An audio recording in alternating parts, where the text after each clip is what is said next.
Hello students, जय श्री स्वामीनारायण। इस corona के महामारी में हम घर पे बैठकर पढ़ाई कर रहे हैं, तो आज हम पढ़ते पढ़ते समुद्र के किनारे घूमने जाएंगे। हमारे संस्कृत की 6वीं पाठ में जो समुद्र तटः पाठ दिया गया है वो इसलिए ही सुंदर और रोचक पाठ है। इस पाठ के साथ साथ हम इसमें तृतीय और चतुर्थी विभक्ति भी सीखेंगे। तृतीय विभक्ति में के द्वारा से यानी कि विथ और बाय के अर्थ में उसका प्रयोग होता है, और चतुर्थी में के लिए फोर यानी कि फोर के लिए के अर्थ में इसका प्रयोग होता है। किसी के साथ जाना या किसी के लिए काम करने के लिए तृतीय और चतुर्थी विभक्ति का प्रयोग होता है, जो हम इस पाठ के अनुवाद के द्वारा, स्वाध्याय और ग्रामर के द्वारा हम ये विभक्ति को अच्छी तरह से समझेंगे और पहचानने का प्रयास भी करेंगे। तो चलो आज हम सुंदर यह पाठ समुद्र तटः का पढ़ना आरंभ करें। एषः समुद्र तटः अत्र जनाः पर्यटनाय आगच्छन्ति। केचन तरंगे क्रीडन्ति, केचन च नौकाभिः जलविहारं कुर्वन्ति, तेषु केचन कन्दुकेन क्रीडन्ति। बालिकाः बालकाः च बालुकाभिः बालुकागृहं रचयन्ति।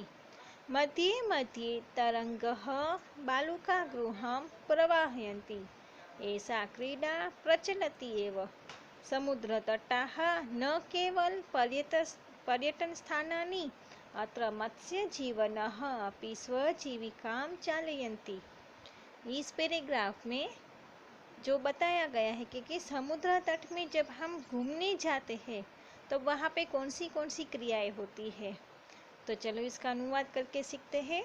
एषः समुद्र तटः, यह समुद्र का किनारा है। तटः यानी कि किनारा, एषः यानी कि यह। अत्र जनाः पर्यटनाय आगच्छन्ति। अत्र यानी कि यहाँ पे, जनाः यानी कि लोग, जो सभी लोग होते हैं।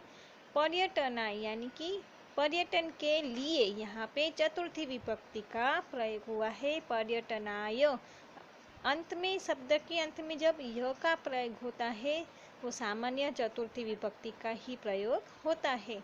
आगच्छन्ति, यहाँ पे सभी लोग पर्यटन के हेतु आते हैं। केचन तरंगे क्रीडन्ति, केचन यानी कि कोई लोग है जो तरंग यानी कि लहरों से क्रीडन्ति खेलते हैं। यहाँ पे जो घूमने आते हैं उसमें से कई लोग समुद्र की लहरों से खेलते हैं। केचन च नौकाभिः जलविहारं कुर्वन्ति, वो इनमें से कोई नौका में बैठकर यानी कि बोट में बैठकर जल विहार भी करते हैं, यानी कि समुद्र के अंदर विहार भी करते हैं। तेषु केचन कन्दुकेन क्रीडन्ति, यहाँ पे कोई लोग बीच में समुद्र की लहरें के खेलते खेलते कंदुकेन यानी कि बोल के साथ भी खेलते हैं। बालिकाः बालकाः च बालुकाभिः बालुकागृहं रचयन्ति। बालिकाः यानी कि लड़कियाँ, बालकाः यानी कि लड़के, बालिका और बालकाः लड़के और लड़कियाँ। बालुकाभिः यानी कि जो पतली मिट्टी होती है, जो रेत होती है, वो जो रेत है उसके बालुका गृहम, उस रेत में से रेत का घर बनाते हैं। कहीं पे लोग घूमने जाते हैं, कहीं उसके जो लहरें हैं उनके साथ खेलते हैं। कोई अंदर जल विहार कर रहा है, कोई वहाँ पे बोल के साथ खेल रहा है। तो लड़के और लड़कियाँ कहीं जगह पे रेत के घर भी बना रहे हैं। मध्ये मध्ये तरंगः बालुकागृहं प्रवाहयन्ति। मध्य मध्य यानी कि बीच बीच में जो लहरें हैं वो जो रेत के घर है उसके ऊपर प्रवाह यानी कि उसके ऊपर आकर उसको पूरा तोड़ देते हैं। ऐसा क्रीड़ा प्रचलित वह, यह जो खेल है, जो ये मिट्टी का घर बनाते हैं रेत का, रेत के घर बनाते हैं और वहाँ पे ऐसी लहरें आकर उसको फिर से तोड़ देती है, फिर से बच्चे उसको बनाते हैं। तो ये जो खेल है बच्चों का वो ज़्यादा ही प्रचलित है। यानी कि समुद्र के किनारे जो भी घूमने जाते हैं वो ये खेल जो है, ये जो क्रीड़ा है वो ज़्यादातर करते ही रहते हैं। और इसमें भी ज़्यादातर बच्चे हैं वो इस रेत के घर बनाकर उसके साथ खेलते हैं और लहरें भी उनके ऊपर चली आती है। तो ये खेल है जो प्रचलित हुआ है। समुद्र तटाः न केवलम पर्यटन स्थानानि, समुद्र का जो किनारा है वो केवल घूमने का स्थान नहीं है। अत्र मत्स्यजीविनः अपि स्वजीविकां चालयन्ति, यहाँ पे जो मत्स्यजीविनः यानी कि मछुआरे का भी अपना स्वरोजगार भी यहाँ पे चलता है। सिर्फ समुद्र का जो किनारा है वो घूमने के हेतु ही पर्यटन स्थान नहीं है, लेकिन यहाँ पे बहुत से मछुआरों का खुद का स्वजीविका का ये स्थान भी है। यहाँ से मछुआरे मछलियाँ पकड़कर अपना जीवन गुजारते हैं और इसके लिए ही ये उनके लिए महत्व का भी स्थान बना है। इस तरह से हमने देखा कि समुद्र का जो किनारा है वहाँ पे बहुत से लोग घूमने आते हैं। कहीं लोग यहाँ की लहरों से खेलते हैं, कहीं यहाँ पे नौका पर बैठकर जल विहार करते हैं, कहीं लोग यहाँ पे जो बॉल से खेलते हैं, लड़के और लड़कियाँ यहाँ पे रेत की घर बनाते हैं और उसके ऊपर जब लहरें प्रवेश करती है तो वो पूरा रेत का जो घर होता है वो टूट जाता है। और ये खेल जो है वो सालों से प्रचलित हुआ है। यह जो किनारा है समुद्र का किनारा वो केवल पर्यटन स्थान नहीं है किंतु मछुआरे का स्वजीविका का भी स्थान है। अब हम आगे का पैराग्राफ देखते हैं। अस्माकं देशे बहवः समुद्रतटाः सन्ति, एतेषु मुम्बई, गोवा, कोच्चि, कन्याकुमारी, विशाखापत्तनम, पुरीपट्टाः अतीव प्रसिद्धाः सन्ति। गोवातटः विदेशपर्यटकेभ्यः समधिकं रोचते। विशाखापत्तनम तटः वैदेशिकव्यापाराय प्रसिद्धः। कोच्चितटः नारिकेलफलेभ्यः ज्ञायते। मुम्बईनगरस्य जुहू-तटे सर्वे जनाः स्वैरं विहरन्ति। चेन्नईनगरस्य मेरिना-तटः देशस्य सागरतटेषु दीर्घतमः। अब इस पैराग्राफ में हमारे देश में कहाँ कहाँ पे बड़े बड़े समुद्र है उसका यहाँ पे उल्लेख किया गया है। अस्माकं देशे बहवः समुद्रतटाः सन्ति। अस्माकं यानी कि हमारे देश में बहवः यानी कि बहुत से समुद्र तटः समुद्र का किनारा है। हमारे देश में बहुत से समुद्र के किनारे हैं। एतेषु जैसे कि मुंबई, गोवा, कोच्चि, कन्याकुमारी, विशाखापत्तनम, पुरी तटाः अतीव प्रसिद्धाः सन्ति। जैसे कि मुंबई, गोवा, कोच्चि, कन्याकुमारी, विशाखापट्टनम, पुरी, ये सभी जो है वो समुद्र के किनारे बहुत ही प्रसिद्ध है। गोवा तटः विदेश पर्यटकेभ्यः समधिकं रोचते। गोवा का जो किनारा है समुद्र का वहाँ पे विदेश पर्यटन यानी कि विदेश से आने वाले जो है वो घूमने के लिए यहाँ पे ज़्यादातर आते हैं। जो विदेशी लोग होते हैं उनको ये गोवा का जो किनारा है वो घूमने के लिए ज़्यादा पसंद करते हैं। विशाखापत्तनम तटः विशाखापत्तनम का जो तट है वो वैदेशिक व्यापार यानी कि विदेशी व्यापारों के लिए प्रसिद्ध है। कोच्चि तटः नारिकेलफलेभ्यः ज्ञायते। कोच्चि का जो किनारा है वह वे नारियल का फल के लिए प्रसिद्ध है। मुंबई नगरस्य जुहू तटे सर्वे जनाः स्वैरं विहरन्ति। मुंबई नगर का जो जुहू किनारा है वो सभी लोगों के लिए घूमने के लिए ज़्यादा ही रोचक है। चेन्नई नगरस्य मेरिना तटः देशस्य सागरतटेषु दीर्घतम। चेन्नई नगर का जो मेरीना का किनारा है वो पूरे देश में सागर के किनारों में सबसे बड़ा किनारा है। इस तरह से हमने यहाँ पे देखा कि गोवा है, विशाखापट्टनम है, कोच्चि है, चेन्नई है, मुंबई है, वो सभी के किनारे कुछ ना कुछ चीज़ के लिए वहाँ की सुंदरता के लिए प्रसिद्ध है। अब हम आगे देखें। भारतस्य त्रिषु दिशासु समुद्रतटाः सन्ति। अस्माद् एव कारणात् भारतदेशः प्रायद्वीपः इति कथ्यते। पूर्वदिशायां बङ्गोपसागरः, दक्षिणदिशायां हिन्दमहासागरः, पश्चिमदिशायां च अरबसागरः अस्ति।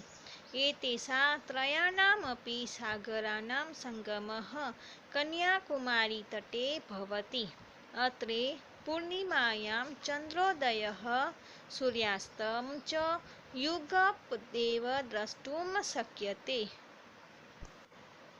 भारतस्य त्रिषु दिशासु समुद्रतटाः सन्ति।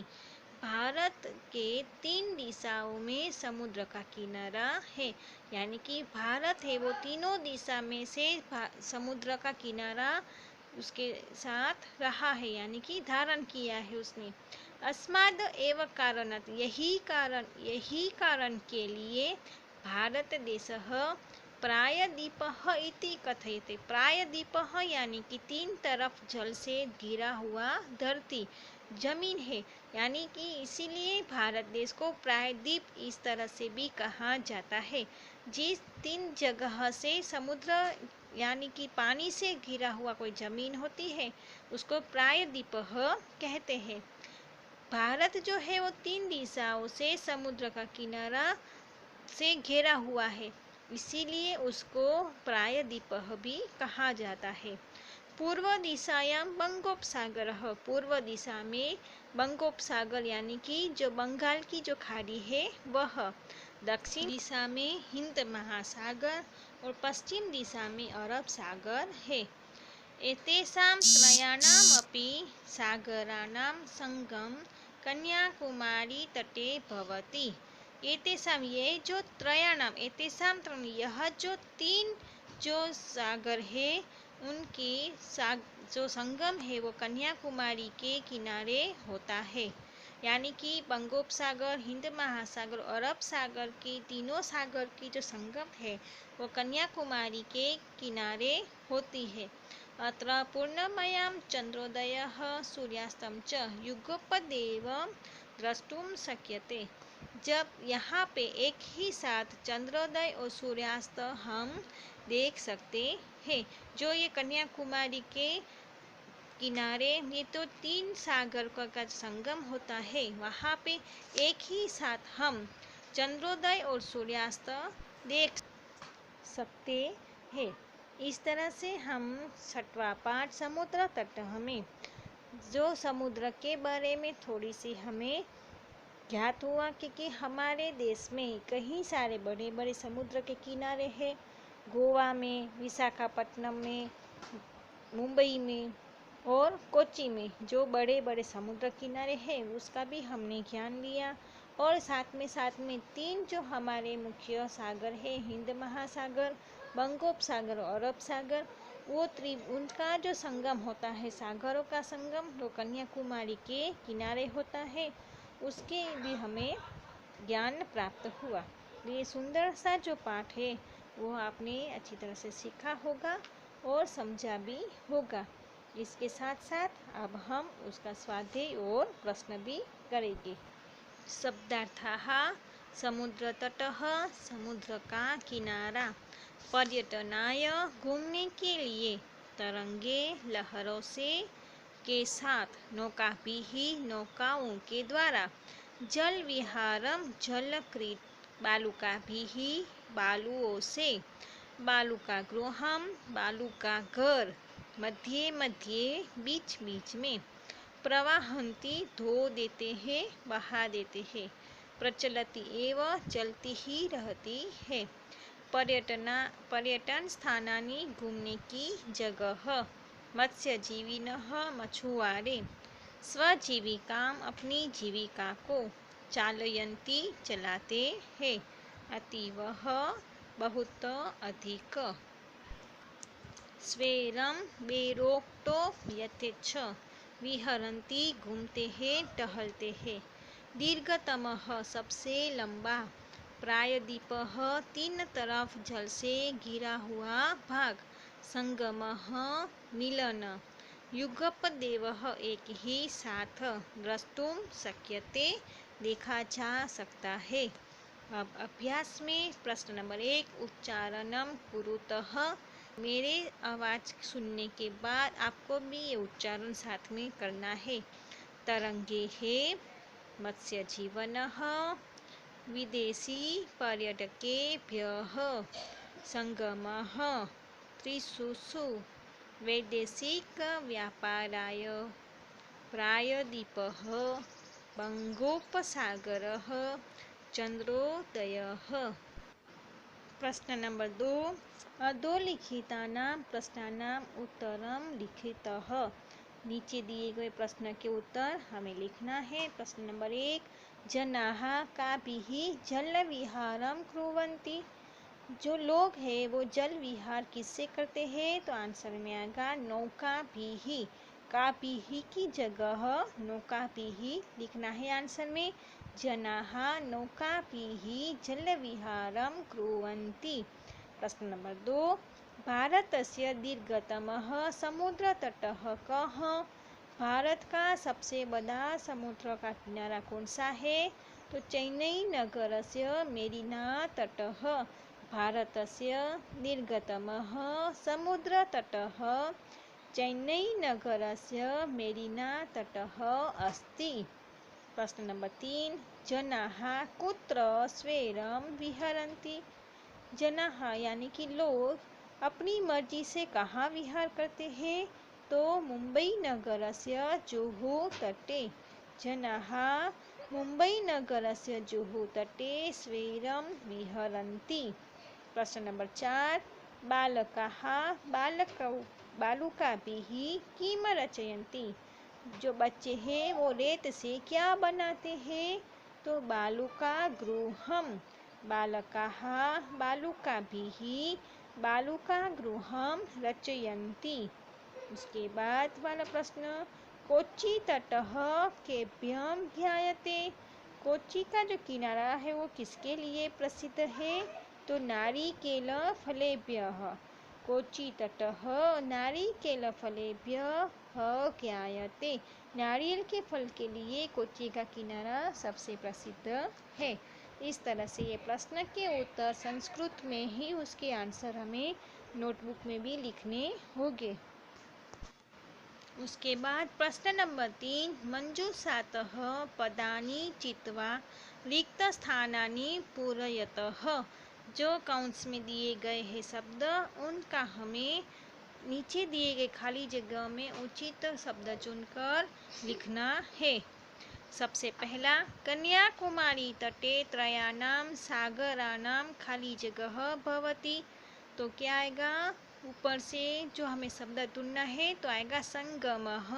कन्याकुमारी तटे त्रयाणां सागराणां संगमः भवति।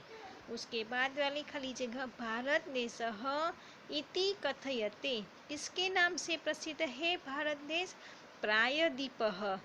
भारत देशः प्रायद्वीपः इति कथयते। उसके बाद वाली खाली जगह, जनाः समुद्रतटं खाली जगह आगच्छन्ति। समुद्र के किनारे किसके लिए आते हैं? पर्यटनाय, घूमने के लिए। तो जनाः समुद्रतटं पर्यटनाय आगच्छन्ति। उसके बाद बालेभ्यः खाली जगह रोचते। बालेभ्यः यानी कि जो बच्चे हैं उनको क्या अच्छा लगता है? रोचते यानी कि अच्छा लगना। तो क्रीडा, बालेभ्यः क्रीडा रोचते। उसकी लास्ट वाली खाली जगह, भारतस्य पूर्वदिशायां खाली जगह अस्ति। पूर्व दिशा में क्या है? तो बंगोपसागरः। तो इस तरह से हमें ऊपर दिए गए शब्दों को चुनकर खाली जगह भरनी है। उसके बाद प्रश्न नंबर 4, यथा योग्यम योज्यतः। यथा शब्द के साथ हमें उसको शब्द को जोड़ना है। समुद्र तटः, तो समुद्र तट के सामने आएगा पर्यटनाय, क्रीडनकम खेलनाय, दुग्धम पोषणाय, दीपकः प्रकाशाय, विद्या ज्ञानाय। ये सभी जो शब्द है उसमें चतुर्थी विभक्ति का प्रयोग हुआ है। समुद्र का किनारा है वो किसके लिए है? घूमने के लिए है, यानी कि पर्यटनाय। क्रीडनकम खेलने के लिए, क्रीडनकम यानी कि जो खिलौने होते हैं बॉल आदि, वो किसके लिए होते हैं? खेलने के लिए। दूधम, दूध किसके लिए होते हैं? हमें पोषण मिले इसके लिए। दीपक है वो प्रकाश के लिए होता है। विद्या है वो ज्ञान के लिए होता है। यहाँ पे के लिए यानी कि फोर वाले जो शब्द होते हैं जिसमें हम फोर का प्रयोग करते हैं इंग्लिश सेंटेंस बनाने में, तब हम चतुर्थी विभक्ति का प्रयोग करते हैं। अब उसके बाद प्रश्न नंबर 5, तृतीय विभक्त प्रयोगेन रिक्त स्थानानि पूरयतः। जिस तरह से हमने प्रश्न नंबर 4 में चौथी विभक्ति का प्रयोग करके शब्द को जोड़ने का प्रयास किया था, उसी हिसाब से यहाँ पे तृतीय विभक्ति का प्रयोग करके हमें खाली जगह भरनी है। सबसे पहले एक एग्जाम्पल दिया गया है, व्योमः मित्रेण सह गच्छति। तृतीय विभक्ति में जब सह का प्रयोग होता है कोई भी सेंटेंस में, तब तृतीय विभक्ति का प्रयोग होता है। व्योम है वो मित्र के साथ गया है, सह यानी कि साथ। जब हम सह का प्रयोग करते हैं तब तृतीय विभक्ति का प्रयोग होता है, तो मित्र का होगा मित्रेण। इसी तरह से पहला, बालकाः खाली जगह सह पठन्ति। बालक जो है वो किसके साथ पढ़ते हैं? बालिका के साथ, लड़के लड़कियों के साथ पढ़ते हैं। तो यहाँ पे बहुवचन है।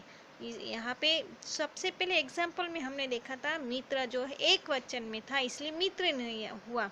यहाँ पे बालिका का हमें बहुवचन में प्रयोग करना है, इसलिए बालिका भी ही। आंसर आएगा बालिका भी ही। उसके बाद ख, तडागः विभाति। जो तालाब है वो किसके लिए सुंदर लगता है? कमल के साथ, कमल के साथ ही वो सुंदर लगता है। तो कमल का होगा कमलेः, क्योंकि यहाँ पे बहुवचन, बहुत सारे कमल जब खिलते हैं तालाब में तब वो सुंदर दिखता है। उसके बाद वाली खाली जगह, अहमपि खेलामि। मैं भी खेल रहा हूँ, किसके साथ? कंदूक से साथ, कंदूक यानी कि बॉल के साथ।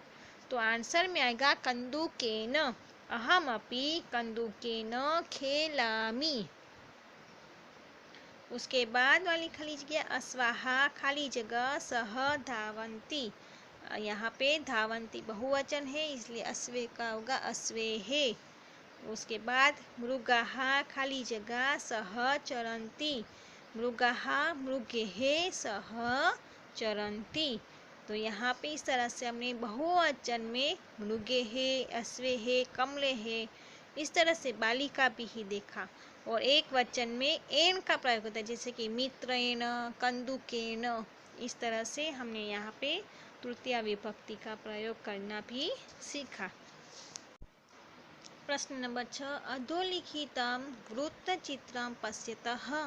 उदाहरण अनुसारेण कोष्ठकगतेः शब्दैः उचितवाक्यानि रचयतः। यहाँ पे गोलाकार में जो शब्द दिए गए हैं नंबर के साथ, उसके हिसाब से हमें सेंटेंस बनाने हैं। जैसे कि जो अंदर का जो सर्कल है उसमें रहीम लिखा हुआ है, मित्र सह क्रीडति। तो क्या हुआ? रहीमः मित्रेण सह क्रीडति। उसी हिसाब से नंबर 2 में रहीमः द्विचक्रिका आपणं गच्छति। तो द्विचक्रिकेण आपणं गच्छति। आपणं यानी कि दुकान में, किसके साथ गया दुकान में? द्विचक्रिका यानी कि अपनी 2 व्हीलर्स के साथ में बैठकर वो दुकान पे गया है। तो रहीमः द्विचक्रिकेण आपणं गच्छति।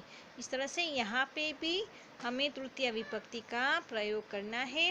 रहीमः कलम पत्रं लिखति। पत्र लिख रहा है, किसके साथ? किसकी सहायता से? कलम की सहायता से। रहीमः कलमेन पत्रं लिखति। हस्त कंदुकम क्षिपति, क्षिपति यानी कि फेंकना। रहीमः हस्तेन कंदुकम क्षिपति। रहीमः नौका जल विहारम करोति। रहीमः नौके जल विहारम करोति। यहाँ पे एक वचन है, इसलिए इस तरह से हम इसका प्रयोग करेंगे। तो इस तरह से आपको यहाँ पे सेंटेंस बनाने रहेंगे और ये आपको इसमें ही टेक्स्ट बुक में ही लिखना है। उसके बाद वाला प्रश्न, प्रश्न नंबर 7, कोष्टकात उचित प्रयोगेन रिक्त स्थानानि प्रयोतः। यहाँ पे उचित शब्द को चुनकर हमें खाली जगह भरनी है। इसमें हमें चतुर्थी विभक्ति का प्रयोग करके इसमें शब्द हमें चुनना है। धनिकः धनम ददाति, जब कोई देने की क्रिया होती है तब भी चतुर्थी विभक्ति का प्रयोग होता है। धनिकः धनम ददाति तो निर्धनम या निर्धनाय, तो आंसर में आएगा निर्धनाय, जो निर्धन व्यक्ति है उनको धन देते हैं। बालः विद्यालयम गच्छति, बालक जो है विद्यालय में जाता है, किसके लिए जाता है? पठनेन या पठनाय, तो पठनाय पढ़ने के लिए जाता है। के लिए का जब हम प्रयोग करते हैं अनुवाद में तब चतुर्थी विभक्ति का प्रयोग होता है, इसलिए यहाँ पे आएगा पठनाय। प्रश्न नंबर 3, सज्जनाः जीवन्ति, तो सज्जन व्यक्ति किसके लिए जीते हैं? तो परोपकार के लिए, दूसरों के ऊपर परोपकार के लिए वो जीवन अपना बिताते हैं। तो यहाँ पे आएगा सही आंसर परोपकाराय। प्रधानाचार्यः खाली जगह पारितोषिकम यच्छति, प्रधानाचार्य बच्चों को पारितोषिक यानी कि इनाम दे रहे हैं, देने की क्रिया हुई, इसलिए यहाँ पे भी चतुर्थी विभक्ति का प्रयोग होगा। तो आएगा छात्रेभ्यः, खाली जगह नमः शिक्षकाय नमः। नमः का जब भी प्रयोग होता है तब भी चतुर्थी विभक्ति का ही प्रयोग होता है। इस तरह से आज हमने समुद्र तटः पाठ के साथ साथ तृतीय और चतुर्थी विभक्ति भी हमने सीखी और उसका प्रयोग करना आपने सीखने का प्रयास आप करोगे। इस आशा के साथ यह पाठ यहाँ पे समाप्त हो रहा है। जय श्री स्वामीनारायण।